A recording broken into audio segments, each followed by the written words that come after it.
Vamos nos pôr de pé, vamos começar louvando ao nosso Deus.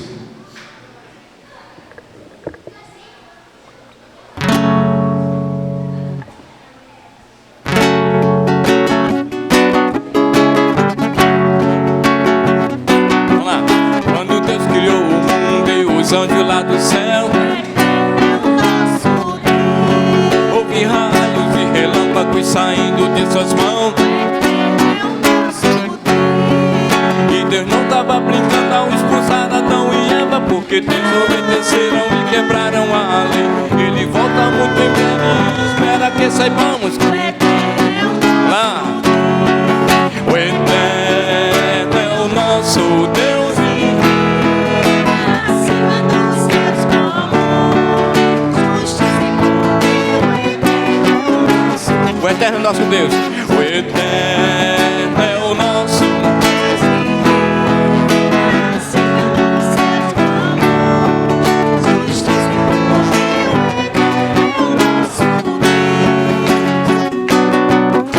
A escuridão copia a imensidão da noite,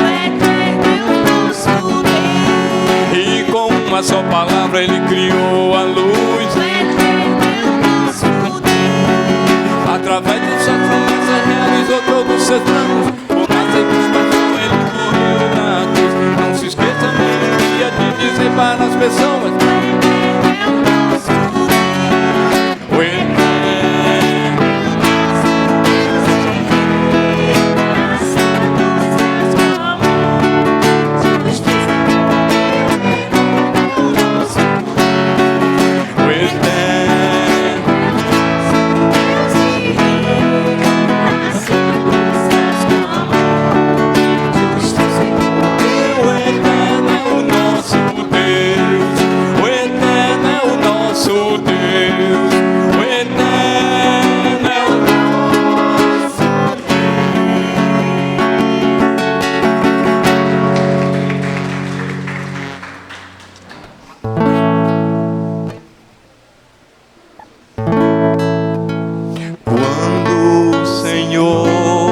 nos trouxe, nos livrou do cativeiro, ficamos como quem sonha. Quando Ele nos libertou de tudo que era mal, ficamos como quem sonha.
ao Senhor. Louvem ao Senhor, povos e nações, exaltem ao Senhor, de alma e coração, porque imenso é o seu amor por nós. Então iremos sempre lhe adorar e anunciar o seu amor. Louvem-no, exaltem-no, povos e nações. Louvem-no, exaltem-no, de alma e coração. Louvem-no, exaltem-no, povos e nações.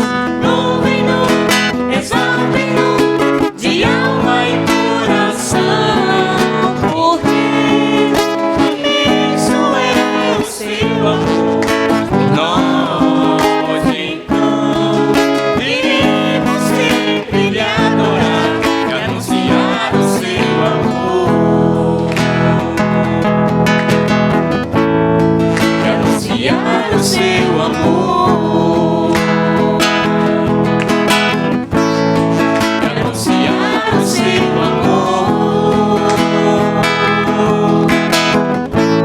e anunciar o seu amor.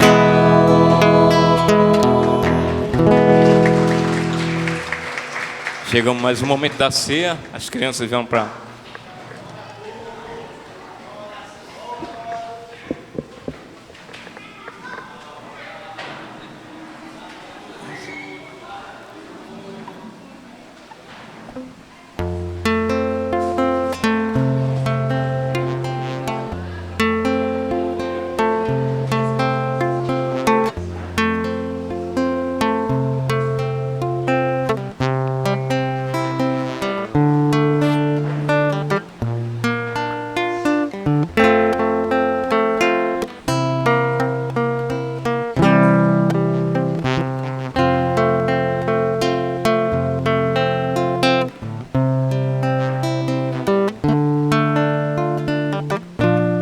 continuar, né? A Deus demos glória com grande fervor, Seu Filho bendito por nós todos deu. A graça concede a qualquer pecador, Abrindo-lhe a porta de entrada no céu. exultai, exultai, vinde todos louvar a Jesus Salvador, a Jesus Redentor. A Deus demos glória, porquanto do céu seu Filho bendito por nós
bendito por nós todos Deus.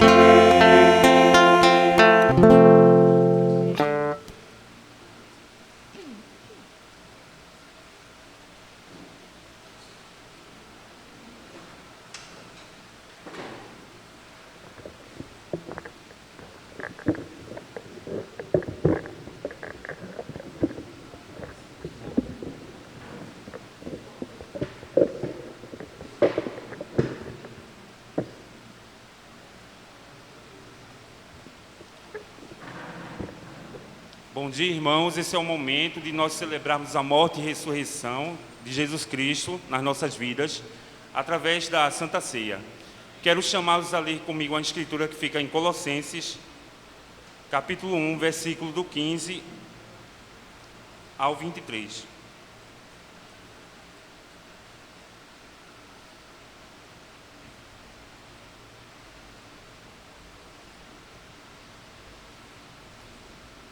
Fala assim: Ele é a imagem do Deus invisível, o primogênito sobre toda a criação, pois nele foram criadas todas as coisas, nos céus e na terra, as visíveis e as invisíveis.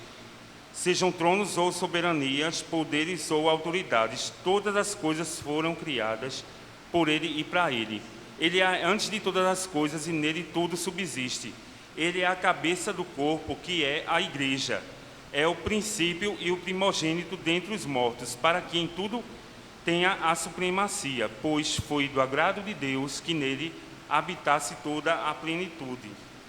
E por meio dele reconciliasse consigo todas as coisas, tanto as que estão na terra, quanto as que estão na terra, quanto as que estão nos céus, estabelecendo a paz pelo seu sangue derramado na cruz.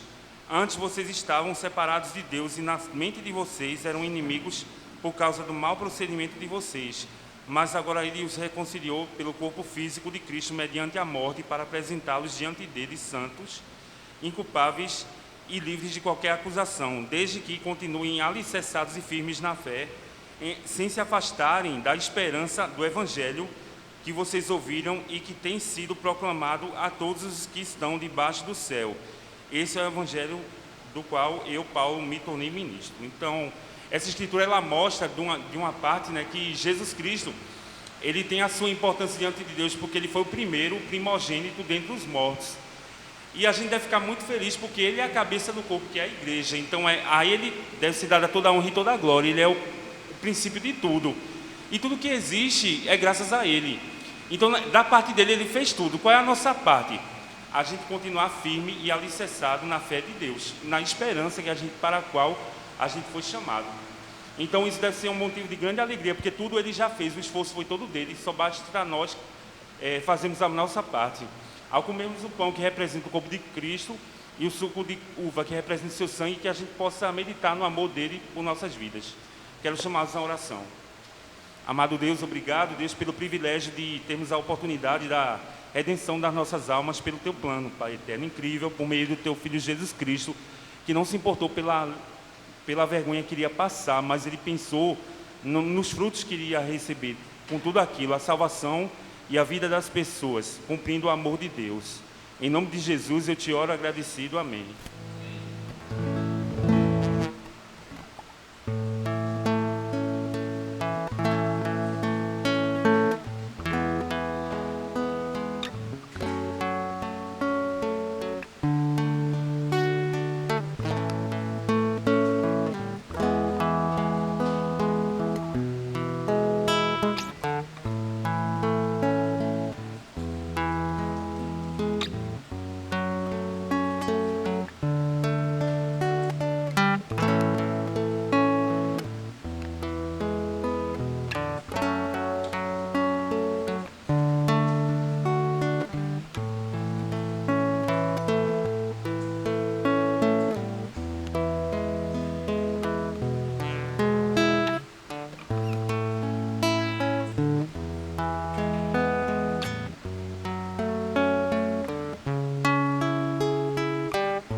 esse é o momento agora de honrarmos a Deus com nossos recursos, né, nossas ofertas.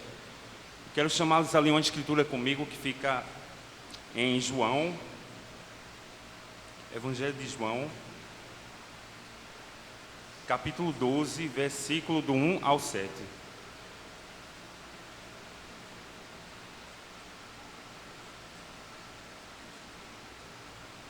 Fala assim: 6 dias antes da Páscoa, Jesus chegou a Betânia, onde vivia Lázaro, a quem ressuscitara dos mortos.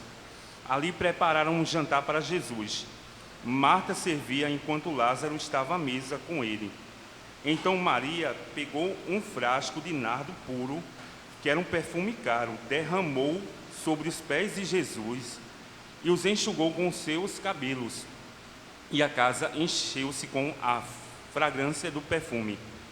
Mas um de seus discípulos, Judas Iscariotes, que mais tarde iria traí-lo, fez uma objeção: porque este perfume não foi vendido e o dinheiro dado aos pobres? Seriam 300 denários. Ele não falou isso por se interessar pelos pobres, mas porque era ladrão, sendo responsável pela bolsa de dinheiro, costumava tirar o que nela era colocado. Respondeu Jesus: deixe-a em paz, que o guarde para o dia do meu sepultamento, pois os pobres vocês sempre terão consigo, mas a mim vocês nem sempre terão. Então Jesus Cristo, ele viu a atitude de Maria. Maria, a irmã de Lázaro, que teve o seu irmão ressurreto, né? Então ela resolveu derramar o perfume de nardo em Jesus. Ela não viu a carestia do produto, ela não viu o desperdício, né? Eu queria deixar de ganhar com aquilo, mas ela fez aquilo de boa vontade, de gratidão. E é isso em tudo que nós devemos fazer para Deus, como a oferta. A oferta é um ato de decisão, de fé, de obediência a Deus. E como tudo, deve ser feita de bom coração. E isso é o que Deus espera por nós.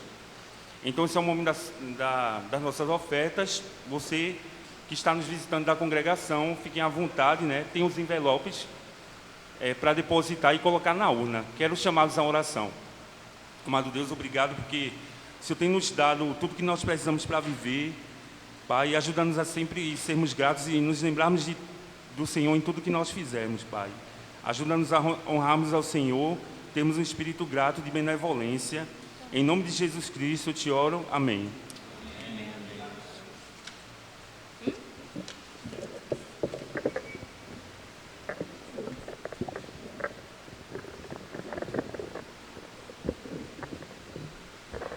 Vamos for de pé durante esse tempo, vamos cantar um louvor.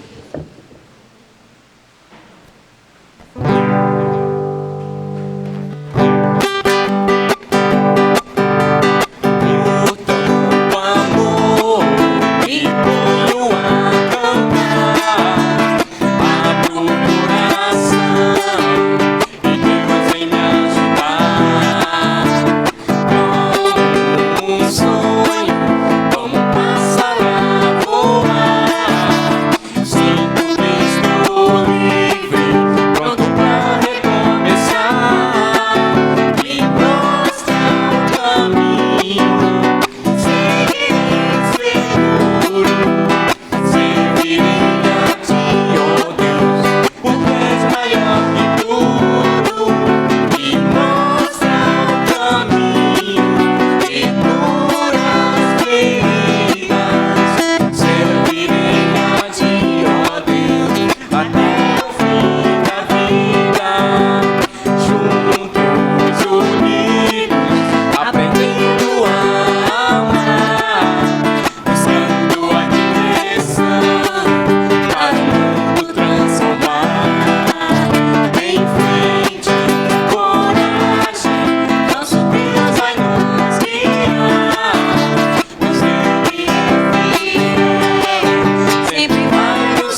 sentar.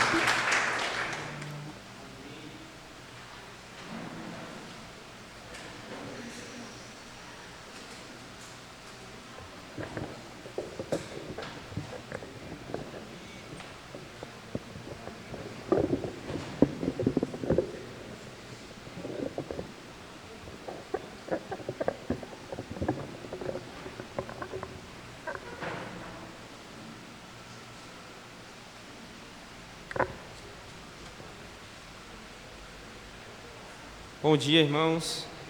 Queria saudar a todos com a paz de Cristo e dizer que é motivo de bastante alegria, é motivo de bastante privilégio poder estar servindo a igreja com a pregação, reconhecendo a minha limitação, reconhecendo o quanto eu preciso mudar e lutar diariamente para viver uma vida mais íntima com Deus. Antes de começar a pregação, irmãos, Marcelo me falou que tem uma irmã que foi batizada lá na Alemanha e vai continuar fazendo parte aqui com a gente, na igreja de Recife. É a nossa irmã Manuele. Seja bem-vinda e sinta-se abraçada. Amém. Antes de começar a pregação, irmãos, a gente tem compartilhado, os irmãos têm compartilhado nos domingos anteriores sobre os provérbios de Jesus, E a gente tem aprendido como não é apenas palavras faladas por Jesus, mas são palavras que vinham diretamente do coração de Deus para mudar e encorajar aquelas pessoas antigamente e também hoje a nós que nos tornamos cristãos. Queria chamar a todos a uma oração. Pai amado, Pai querido, quero muito agradecer, Deus, ao Senhor por mais uma oportunidade de estar na Tua casa, Deus, de poder Te adorar, de poder Te render graça, de poder Te louvar, Deus, com a nossa vida, Deus, através dos louvores, através, Deus, da palavra, que o Senhor possa continuar, Deus, falando aos nossos corações.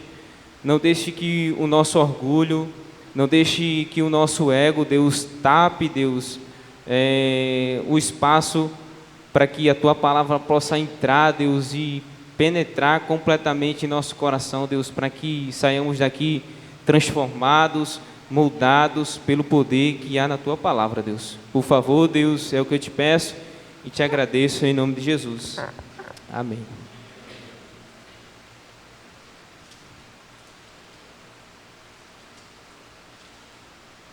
Hoje eu quero compartilhar com vocês, irmãos, um provérbios que na verdade vai se tornar 3 provérbios compartilhados, 3 provérbios de Jesus, que quer dizer o discípulo não está acima do seu mestre.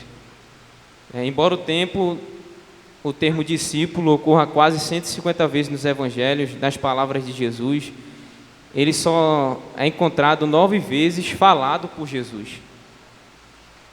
Isto quer dizer que o ditado que Jesus falava era sempre muito importante. Eu queria compartilhar com vocês, lá em Lucas capítulo 6, Lucas capítulo 6, a partir do versículo 37, a gente lê até o 42. Diz assim: não julguem e vocês não serão julgados. Não condenem e não serão condenados. Perdoem e serão perdoados. Deem e será dado a vocês uma boa medida, calcada, sacudida, transbordante, será dada a vocês. Pois a medida que usarem também será usada para medir vocês. Jesus fez também a seguinte comparação: pode um cego guiar outro cego? Não cairão os dois no buraco? O discípulo não está acima do seu mestre, mas todo aquele que for bem preparado será como seu mestre.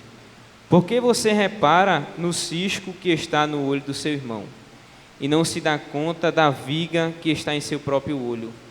Como você pode dizer ao seu irmão: irmão, deixe-me tirar o cisco do seu olho, se você mesmo não consegue ver a viga que está em seu próprio olho? Hipócrita, tire primeiro a viga do seu olho, e então você verá claramente para tirar o cisco do olho do seu irmão.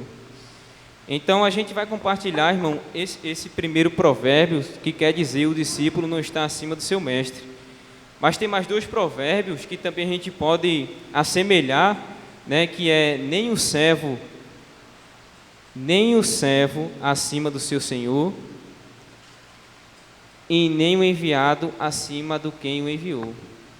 Né? E com essa expressão, vemos que Jesus ele acaba criando leis e mandamentos, né? Ou na verdade 3, que mostram quanto o discípulo ele precisa crescer e quanto o discípulo ele precisa aprender com o seu mestre. E eu queria pontuar 3 pontos. O primeiro é a lei da limitação. O segundo ponto é a lei da imitação, a lei da participação. E cada provérbio desse, a gente vai assemelhar ele a um ponto desses que foi compartilhado, né? Que primeiro é a lei da limitação. E o que isso quer dizer? Isso quer dizer que o mestre é o limite do discípulo. Não adianta a gente querer superar, né? Não adianta a gente querer, não, vou fazer melhor do que ele. Não, o limite é o mestre. Todo aquele, porém, que for bem instruído, será como seu mestre, como foi compartilhado aqui no versículo 40. Jesus enuncia o princípio da limitação do aluno ao seu professor. O máximo que o discípulo conseguirá, depois de aprender tudo, é ser igual ao seu mestre. Não tem como passar o mestre. Este ensinamento vale para a maioria das áreas da vida, mas especialmente para a nossa vida espiritual. Por mais que a gente queira comparar a nossa vida material com a vida espiritual, a gente vai entender que Jesus, ele sempre tinha um discurso de a gente priorizar a nossa vida espiritual, de a gente querer fazer algo para a nossa vida espiritual estar sempre em prioridade, porque a nossa vida estando em prioridade, nossa vida espiritual estando em prioridade, estaremos bem com Deus.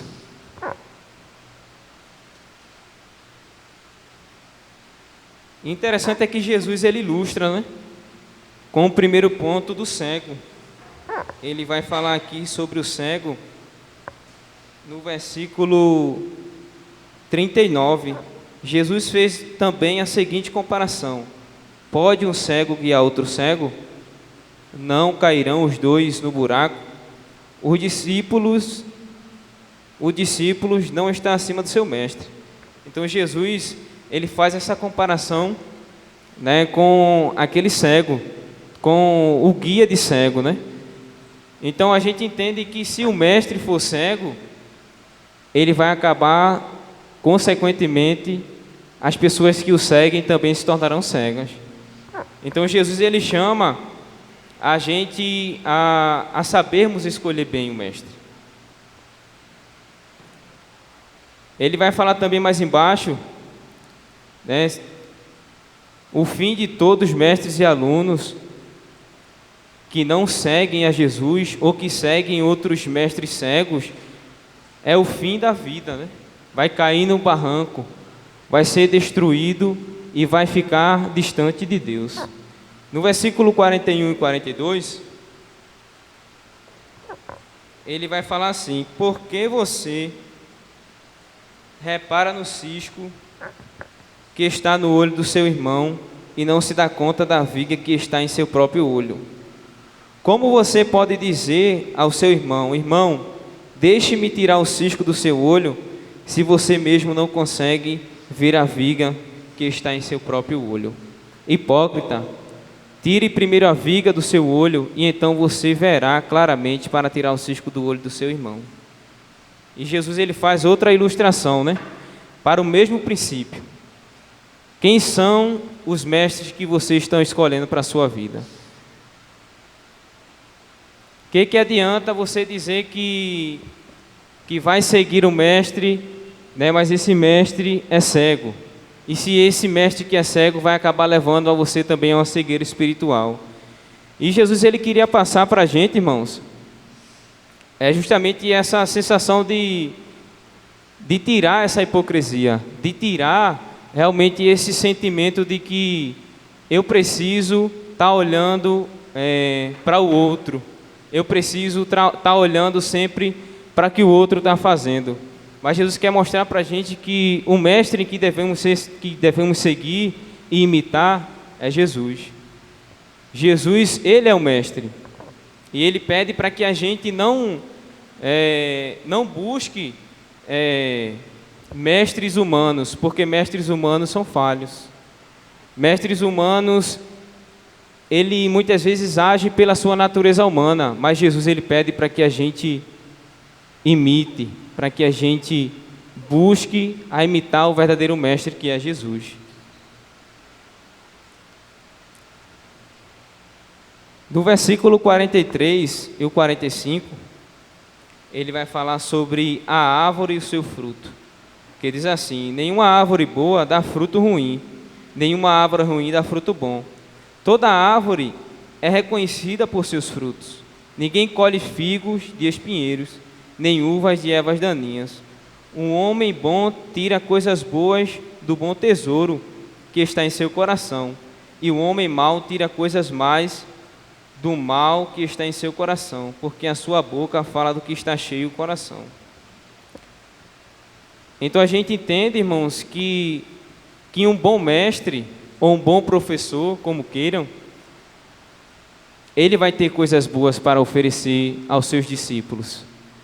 Mas aquele que não é um bom mestre, ou aquele que quer só enganar, ele não vai ter coisas boas para tirar do seu coração para oferecer para outras pessoas. Então Jesus ele pede para que a gente tenha essa noção e tenha esse sentido de que tipo de mestre eu estou procurando para a minha vida. Será um mestre que eu quero apenas aprender com ele, quero apenas escutar, mas não quero pôr em prática? Ou se é um mestre que realmente eu quero escutá-lo e quero aprendê-lo para me tornar igual a ele? Então ele fala aqui que o ensino do mestre vai revelar o seu coração. Uma pessoa não pode tirar o bem do coração mau. Então uma pessoa que é má, ela não tem como dar coisas boas, para outras pessoas. Então que a gente possa ter esse senso, de saber olhar bem as pessoas, olhar bem principalmente as suas atitudes, antes de a gente tomar a decisão de caramba, aquele ali pode ser o meu professor, ou aquele ali pode me instruir, para perto de Deus. Vamos lembrar do que Jesus nos adverte: o discípulo não está acima do mestre. O mestre é o limite do desenvolvimento do discípulo. Então a gente não consegue, se a gente quer que Jesus seja o nosso mestre, a gente precisa buscá-lo, e entender que a sua palavra e os seus ensinamentos é o que a gente precisa para nos desenvolvermos como cristão, e principalmente nos desenvolvermos como seguidores de Jesus. Eu queria pular para o segundo ponto, que ele vai falar um pouco sobre a lei, ou o mandamento da imitação, que ele vai falar que o mestre é o exemplo. E ele vai citar aqui para a gente uma escritura que vai demonstrar para nós o maior exemplo, que é Jesus, o maior exemplo em ser imitado, que é lá em João, capítulo 13, versículos 15 e 17.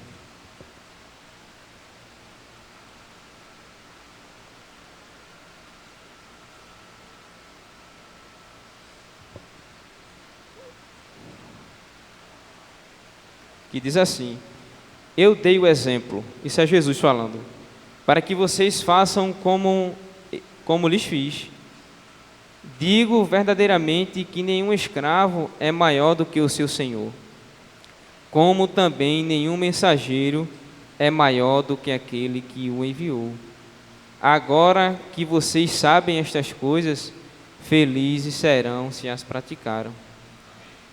Então a gente vai ver aqui que Jesus ele vai falar sobre mais um ponto, que ele vai dizer que o princípio da imitação foi enunciado em um momento crucial na vida de Jesus. né? Porque foi um momento em que os discípulos eles estavam se recusando, né, a lavar os pés uns dos outros e se recusando ainda mais de que Jesus os lavasse, né, que eles não se achavam dignos, né? Então Jesus, ele, para mostrar, né, para ele dar o primeiro passo, para que os discípulos entendessem que era para eles imitarem o mestre, ele dá o primeiro passo. Jesus, ele se rebaixa, né? A gente vai ler aqui no capítulo 13, a gente for para depois vocês lerem para entender a história, né? Jesus, ele se abaixa, Jesus, ele enrola uma toalha, né, em sua cintura e começa a lavar os pés dos discípulos, né? Começa a enxugá-los. Então Jesus, ele pede para que os seus discípulos continuem, né, fazendo aquilo uns com os outros, né? Então, o segundo ponto em que eu queria compartilhar com vocês era sobre justamente esse mandamento da imitação do mestre, né? Nós precisamos imitar o nosso mestre Jesus, né? Porque ele é o melhor exemplo a ser seguido. E os discípulos, eles não entendem, né, porque Jesus fazia aquilo, né? No versículo 14,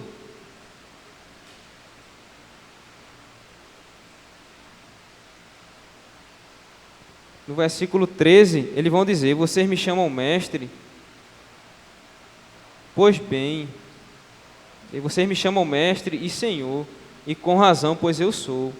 Pois bem sei eu, sendo o Senhor e mestre de vocês, lavei os seus pés, vocês também devem lavar os pés uns dos outros. No versículo mais acima, no 12, ele vai dizer, o finalzinho: vocês entendem o que eu fiz a vocês? Então a lição que Jesus queria passar era óbvia, né? Jesus, ele queria mostrar com mais clareza, quando ele explicou no versículo 14, os discípulos precisam imitar o mestre. O objetivo do discípulo, vamos ler uma escritura em Mateus capítulo 10, versículo 24. Mateus capítulo 10 e versículo 24.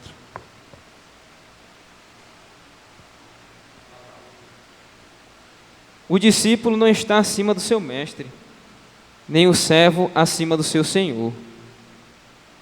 Então a gente vai entender que Jesus, ele queria passar, né, isso para os seus discípulos, que a imitação era necessária, né? Porque Jesus sendo mestre e senhor deles, os discípulos também não iam haver nenhum objetivo para que eles pudessem praticar da mesma forma. Então o intuito de Jesus era passar isso para eles, para que eles pudessem entender e fazer o mesmo. E eu queria falar para vocês agora a terceira, né? O terceiro mandamento, ou a terceira lei, né? Que é a lei da participação.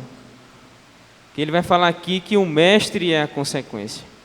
João capítulo 15 e o versículo 20.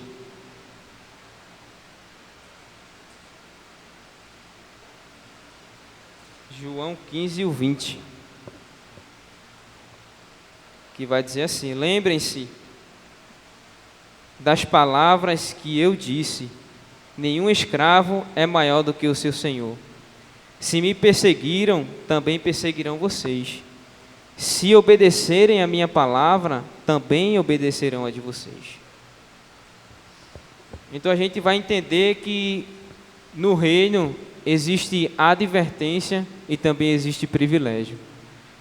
A advertência que Jesus quer passar aqui, nessa lei da participação ou nesse mandamento, é de justamente a gente não vai apenas desfrutar das coisas boas do reino. A gente vai também desfrutar dos momentos desagradáveis, dos momentos de lutas, dos momentos de perseguição, porque assim como o mestre, ele foi perseguido, assim também a gente também vai ser. E muitas vezes a gente cai na inocência de pensar, né? Eu não vou ser perseguido no meu trabalho, eu não vou ser perseguido na escola, não vou ser perseguido nas ruas ou em casa, porque Jesus está comigo. E há muitas vezes que a gente nos enganamos com esse pensamento. E Deus, ele quer passar essa mensagem para a gente, para que realmente a gente venha entender que nos momentos de dificuldades e de lutas, a gente também vai passar porque o nosso mestre passou. Não somos diferentes do nosso mestre. E eu lembrei aqui de uma situação que acabou acontecendo comigo e Luciana, né? Eu compartilhei com alguns irmãos sobre uma pessoa, né? Um parente, né? Que acabou dizendo algumas coisas com a gente e disse: não, vocês não são de Deus, vocês estão num lugar que Deus não está. E eu fiquei imaginando assim, né? Qual a minha atitude, né? Qual é a minha atitude, né? Eu fiquei pensando muito sobre Jesus, né? Jesus muitas vezes passou por essa situações, né? De que tem uma situação que Jesus cura o paralítico e as pessoas acabam dizendo que Jesus fez aquele milagre por poder de forças malignas, né? E Jesus, quando era confrontado com essas situações, Jesus não ficava: não, eu sou de Deus sim, eu vou provar a vocês. Pelo contrário, né? Jesus ficava calado, né? E essas situações provam muito o nosso coração, porque a gente quer mostrar: não, eu sou de Deus, né? Eu pratico o que Deus ensina, né? E eu louvo a Deus porque o meu momento na hora, e de Luciana, a gente ficou, né? Calado, e justamente nesse momento eu pensei, né? No que Jesus ele passou nesses momentos, né? Eu fiquei: caramba, era assim que Jesus passava, né? E era mais ou menos isso, né? Que ele sentia, né? Mas em nenhum momento ele quis mostrar, né, para as pessoas, né? Não, eu sou, não, eu faço. Pelo contrário, né?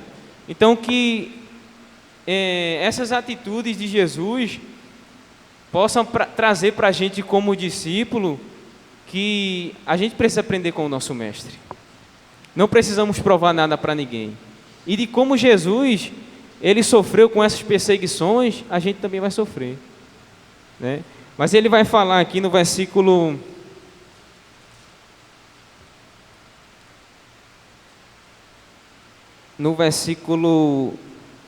capítulo 5 de Mateus, versículo 11 e 12. Mateus, capítulo 5, versículo 11 e 12, que diz assim: bem-aventurados serão vocês quando, por minha causa, os insultarem, os perseguirem e levantarem todo tipo de calúnia contra vocês. Alegrem-se e regozijem-se, porque grande é a sua recompensa nos céus. Pois da mesma forma perseguiram os profetas que vieram antes de vocês. Então, a gente não pode pensar que somos melhores que o nosso mestre, né?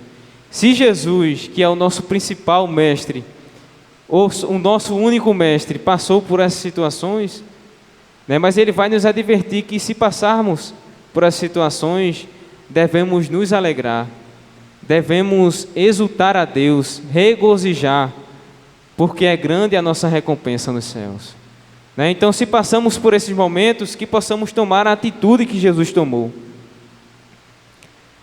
de modo que ele também recebeu ódio, perseguição dos que o odiaram e perseguiram o mestre.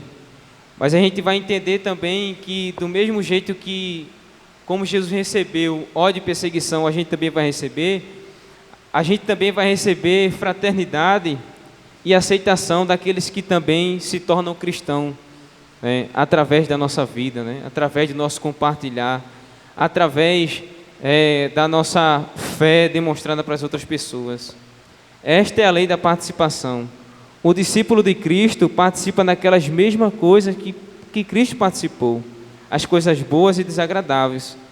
Aí é um engano, como eu falei, pensar, né, que não iremos passar por essa situação.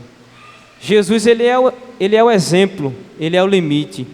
Dele não podemos passar. A consequência de ser discípulo e ser tratado como trataram o nosso mestre, assim também iremos ser tratados. Mateus 10, do 24 ao 25.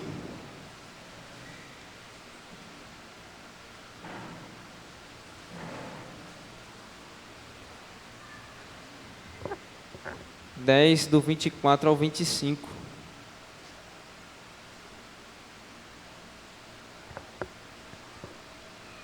O discípulo não está acima do seu mestre, nem o servo acima do seu senhor. Basta ao discípulo ser como seu mestre, e ao servo como seu senhor. Se o dono da casa foi chamado de Beelzebu, quanto mais os membros da sua família. Então a gente vê se o nosso mestre Jesus, ele foi tratado com palavras baixas, de piores palavras possíveis sendo mensuradas contra ele, sendo filho de Deus, imagina nós, apenas discípulos do nosso mestre. Não devemos temer, mas nos alegrarmos por participar dos sofrimentos de Cristo. A maior glória do discípulo é ser identificado com o seu mestre. Então Jesus nos chama, irmãos, a esses 3 pontos, né? A trazer esses 3 pontos, não ficar apenas aqui, né? Ou apenas na mente, mas nós pormos em prática, né? Deus, ele chama a gente a ter esses mandamentos em nossa vida, né? A imitarmos a Jesus, a participarmos dos seus sofrimentos, né? Das suas alegrias, e principalmente participarmos e entendermos que somos limitados, né? E dependemos diariamente do nosso Mestre Jesus. Queria compartilhar com vocês a aplicação para finalizarmos.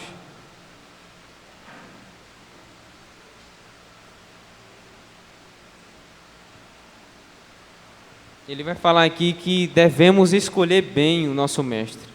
Jesus proibiu de aceitar um ser humano como nosso mestre, já que este lugar pertence somente a ele. Mateus capítulo 23 e o versículo 8, que diz assim: mas vocês não devem ser chamados mestre, um só é o mestre de vocês, e todos vocês são irmãos. Então Jesus deixa exclusivamente esse chamado de mestre para ele, né? Não devemos colocar uma pessoa humana nesse título, né? Com esse título, com esse cargo, porque Jesus reservou apenas para ele, né? Às vezes a gente tem até o pensamento, né? De não, aquela pessoa ali é tão inspirada, né? Aquela pessoa ali é tão entendida, né? Sabe tantas coisas sobre Deus e tal. Eu vou fazer dele o meu mestre, né? Mas a gente entende que pessoas humanas são falhas e pecadoras, né? E erram, né? E Jesus chama a gente para chamarmos de mestre apenas Jesus, né? Apenas realmente o nosso mestre, aquele que foi perfeito e é. Os mestres humanos, eles se limitam e atrofiam, impedindo o cristão para que ele cresça até a estatura de Cristo. A gente vai ver lá em Jeremias 17, versículos 5 e 8, né, vocês quiserem anotarem, que todo ser humano é meio cego, ou tem uma trave no olho, feito Jesus compartilhou, né, naquela comparação que ele faz com o cego. Mas é só Jesus Cristo que nos ensina o caminho correto a ser seguido. Se o nosso limite for Jesus, não haverá limites para o crescimento espiritual. Se o limite for um ser humano, ou se o mestre for um ser humano, vai haver limite, porque o ser humano ele é fraco, ele é falho, ele vai errar. Feito Jesus compartilhou, né? Um mestre cego que guia outro cego, ambos cairão no abismo, né? Ou no barranco, feito está nas Escrituras. Então Jesus ele chama a gente a ter esse padrão de exclusivamente ter somente Jesus como nosso mestre. No 2, imite Jesus. A razão de sermos discípulos é aprender dele e imitá-lo. Desta forma, não há tarefa nenhuma que Jesus nos deixou o exemplo. 1 Pedro, capítulo 2, versículo 21 e João 13, 15. Queria ler com vocês João 13 e 15. Vocês me chamam mestre e senhor, e com razão, pois eu sou. Então Jesus, ele é o nosso mestre. E por fim, devemos participar, irmãos, da missão de Jesus. Se a missão de Jesus é sofrer perseguição por conta do Evangelho, que soframos. Se a missão de Jesus é sofrermos por conta do reino, que soframos, mas que possamos imitar Jesus e não deixar que as lutas e as perseguições nos afastem dele. Mas que seja o contrário, que nos aproxime, porque no final iremos receber a nossa recompensa. Amém, irmãos? Era isso que eu queria compartilhar. Vamos orar. Pai amado, Pai querido, quero muito poder agradecer ao Senhor, Deus, porque a Tua palavra, ela é poderosa, Deus. É a Tua palavra que penetra, Deus, em nosso interior. É a Tua palavra que nos transforma, é a Tua palavra que nos muda. É a Tua palavra que nos faz, Deus, crescer, Deus, que nos faz buscar intimamente ainda mais o Senhor, Deus. Por favor, Deus, ajuda-nos diariamente a conhecer o Senhor. Nos ajude a diariamente, Deus, colocar em nosso coração que precisamos conhecer o nosso Mestre profundamente, que precisamos imitá-lo, que mesmo que seja doloroso, que seja, Deus, desafiante, mas que possamos sempre imitar, Deus, que se preciso for passar pelas perseguições, que se preciso for passar pelas lutas, Deus, que possamos passar, Deus, com alegria, porque entendemos que o Senhor está ao nosso lado, Pai. Muito obrigado por tudo. Essa é a oração que eu te faço em nome de Jesus. Amém.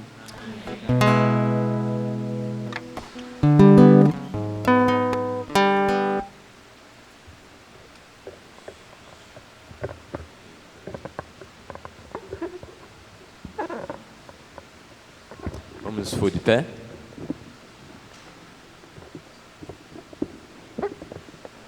Vamos cantar mais um louvor.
Temos um ótimo convívio, o nosso culto está encerrado.